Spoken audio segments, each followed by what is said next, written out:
Dubai global വില്ലേജിന്റെ 30ാമത് season വർണ്ണാഭമായ ചടങ്ങുകളോടെ ആരംഭിച്ചു. ഇത്തവണ ഏറെ പുതുമകളോടെയാണ് ഗ്ലോബൽ വില്ലേജിന്റെ സീസണ് തുടക്കമായത്. ഒക്ടോബർ 15 മുതൽ 2026 മെയ് 10 വരെ ആഘോഷം നീണ്ടുനിൽക്കും. ദുബായ് ഗ്ലോബൽ വില്ലേജിൽ നിന്നും ഞങ്ങളുടെ middle east editorial head Elvis ചുമാർ തയ്യാറാക്കിയ റിപ്പോർട്ടിലേക്ക്.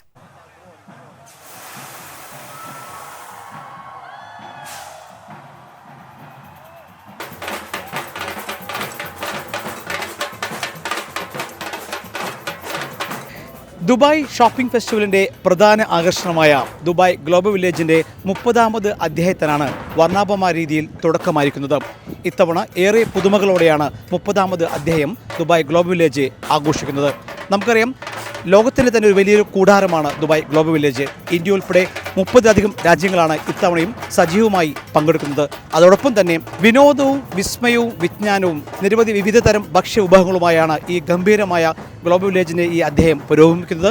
ഇത്തവണ ഇന്ത്യയിൽ നിന്നുൾപ്പെടെ, പ്രത്യേകിച്ച് മലയാളത്തിൽ നിന്നുൾപ്പെടെ നിരവധി സിനിമാ താരങ്ങളും ബോളിവുഡ് താരങ്ങളും ഹോളിവുഡ് താരങ്ങളും എത്തുമെന്നാണ് വലിയ പ്രത്യേകത. ഒപ്പം തന്നെ ഏറ്റവും വ്യത്യസ്തമായ രീതിയിലാണ് ദുബായ് ഗ്ലോബൽ വില്ലേജിനെ സംഘാടകർ ഇത്തവണ പ്രൊമോട്ട് ചെയ്യുന്നത്. അതിനായി രാജ്യാന്തര മാധ്യമങ്ങളെയാണ് ക്ഷണിച്ചിരിക്കുന്നത്.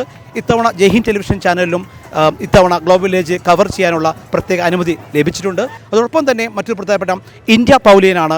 ഇന്ത്യയിലൂടെ കലാ സാംസ്കാരിക പാരമ്പര്യങ്ങളെ അതുപോലെ തന്നെ അടിവരയിട്ടുകൊണ്ടാണ് ഇന്ത്യ പവലിയൻ ഒരുക്കിയിരിക്കുന്നത്.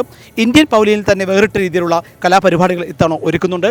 30ാം അധ്യായം കഴിഞ്ഞ 30 വർഷമായി ഇന്ത്യ സജീവമാണ്. 30ാം വർഷത്തിലും ഏറെ പുതുമകളോടെ ഇന്ത്യയുടെ ഭക്ഷ്യ വിഭവങ്ങളെ, കലാ സാംസ്കാരിക വിഭവങ്ങളെ, പ്രത്യേകിച്ച് കേരളത്തിൻ്റെ കൂടി വിഭവങ്ങളെ കൂടെ ഇവിടെ പരിചയപ്പെടുത്തുന്ന പവലിയനുകളെല്ലാം തന്നെ റെഡിയാണ്.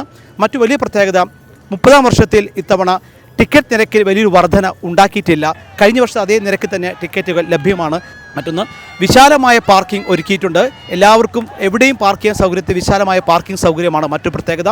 ടിക്കറ്റ് നേരത്തെ എടുത്താൽ തീർച്ചയായും ഇവിടെ എത്തുന്നവർക്ക് വലിയ ഗുണകരമാകുമെന്നാണ് സംഘാടകർ അറിയിച്ചിട്ടുള്ളത്. മാത്രമല്ല, ടിക്കറ്റ് ഓൺലൈൻ എടുക്കുന്നവർക്ക് നിരക്കിലും ചെറിയ കുറവുകളുണ്ട്. എന്തായാലും ഏറെ പുതുമകളോടെ ദുബായ് ഗ്ലോബൽ വില്ലേജിൻ്റെ 30ാമത് അധ്യായം പുരോഗമിക്കുകയാണ്. ദുബായ് ഗ്ലോബൽ വില്ലേജിൽ നിന്നും ക്യാമറമാൻ ധനീഷിനൊപ്പം Elvis Chummar, Jaihind news. Dubai global വില്ലേജിൽ നിന്നും എൽവിസ് തയ്യാറാക്കിയ റിപ്പോർട്ടാണ് കണ്ടത്. One anchor every week, 20 years, 1,000 episodes on one TV channel.